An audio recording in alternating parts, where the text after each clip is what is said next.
Възхитителният път на живота е като пътуване през дивата природа.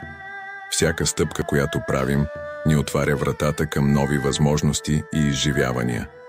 Но за да се насладим на това пътуване, трябва да бъдем смели и решени.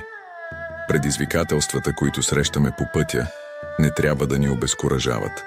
Те са само препятствия, които ни помагат да растем и да се развиваме. Вместо да се страхуваме от тях, трябва да ги приемаме като възможности за усъвършенстване. Нека бъдем като вятърът, свободни и безгрижни. Нека сме гъвкави и адаптивни като вода. Нека бъдем тихи и спокойни като планините. И нека имаме търпение като земята, която постоянно дава живот. Всичко, което ни е необходимо, вече е в нас.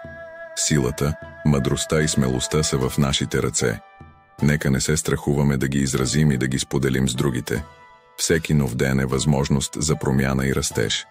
Нека бъдем благодарни за всичко, което имаме, и да ценим всеки миг от живота си. Запомнете, че истинската мощ е в способността ни да бъдем верни на себе си и да следваме своите страсти и мечти. Нека не се отказваме от тях, независимо колко трудно може да бъде. Така че, приятелю, продължавай напред по пътя на живота с вяра и увереност. И запомни, че всичко, което ти трябва, вече е в теб.